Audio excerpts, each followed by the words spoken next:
ఈరోజు నల్గొండ రంగారెడ్డి పాల ఉత్పత్తిదారుల సహకార సంఘం అధ్యక్షులుగా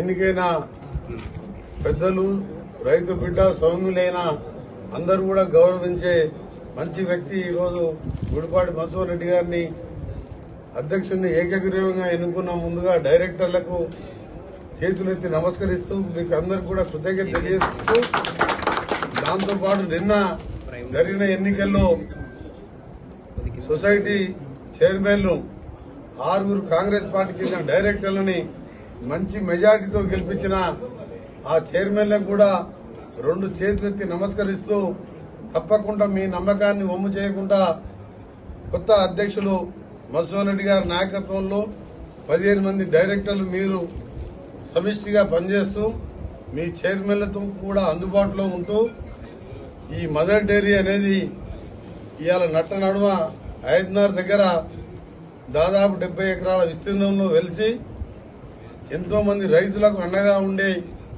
ఒకప్పుడు లాభాల బాటలో ఉండి ఇటీవల కొద్దిగా 50-60 కోట్ల నష్టాల బారిన పోయినట్టు నిన్నటికెళ్లి మీరందరూ కూడా చెప్తున్నారు.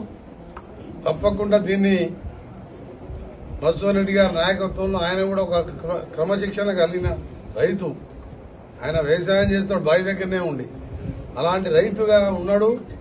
తప్పకుండా నేను ఇంకా మా ముఖ్య కార్యదర్శి మా తమ్ముడు విప్పు, ఆయన గత 2 మాసాలుగా ఎట్లన్నా దీన్ని మా మదర్ డైరీ గెలిపించుకోవాలని కృషి చేసిన మా వీళ్ళ ఐలయ్య గారిని మనస్ఫూర్తిగా అభినందిస్తూ, వారికి సహకరించిన మా నాయకులు సంజీవ్ రెడ్డి గారు కానీ, కాంగ్రెస్ పార్టీ నాయకులు, అలాగే మాజీ చైర్మన్లు మా శ్రీకర్ రెడ్డి కానీ, జితమిరెడ్డి కానీ, ఇంకా కృష్ణారెడ్డి గారు కానీ, ప్రతి ఒక్కరు ఎవరైతే సహకరించిందో ఈ క్యాంపు 5-6 రోజులు క్యాంపు పెట్టాలంటే మామూలు విషయం కాదు.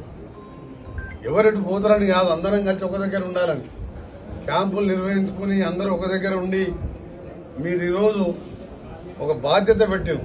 మధుసూదన్ రెడ్డి గారికి బాధ్యత పెట్టిండు, ఐలయ్య గారికి బాధ్యత పెట్టిండు, మా సోదరుడు భువనగిరి ఎమ్మెల్యేకు బాధ్యత పెట్టిండు, రాజగోపాల్ రెడ్డి మీద బాధ్యత ఉన్నది ఇప్పుడు, అలాగే రామ్మోహన్ రెడ్డి గారు, శామ్యుల్ గారు, కాండూరు మానవరెడ్డి గారు, అలాగే మల్లెడ్డి రంగారెడ్డి గారు, వీరేశం గారు, మా మీద బాధ్యత ఉన్నది.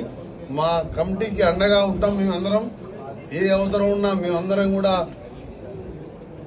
ఒక మీ టీముగా మీ వెనుకనే ఉండి ఎప్పుడు ఏ సహకారం కావాలన్నా గౌరవ ముఖ్యమంత్రి రేవంత్ రెడ్డి గారి దృష్టికి తీసుకెళ్లి మన డైరీని లాభాల పాటలు పడుతూ, డైరీ లాభాలంటే రైతుకు లాభం చేసినట్టే, పాలు పోసేవారంటే రైతే, ఏం చేసినా రైతు కోసమే. ఆ రైతు కోసమే మన 27 రోజులలో 18,000 కోట్ల రుణమాఫీ చేయడం జరిగింది. ఎన్ని బాధలున్నా, అప్పుల రాష్ట్రంగా ఉన్నా, జీతాలు ఇవ్వలేని పరిస్థితికి వెళ్ళి ఈరోజు 1వ తారీఖు జీతాలు ఇస్తూ, రిటైర్డ్ ఉద్యోగులకు పెన్షన్లు ఇస్తూ 18,000 కోట్ల రూపాయలు 27 రోజుల్లో మాఫీ చేసి మిగిలినవి కూడా 2 లక్షల లోపు చేయబోతున్నాం రైతుల కోసం. అందుకని ఇవాళ పాల డైరీ అండ్ మదర్ డైరీ అంటే రైతే. మళ్ళా అంతో ఇంతో రైతుకు అదనపు ఆదాయం. ఎకరం 2-3 ఎకరాలు ఉన్న పేద రైతులకు అదనంగా 4 లీటర్ల పాలు పోస్తే అసలైన తొలి వెలుగు. ఫాలో వాట్సాప్ @తొలి వెలుగు official.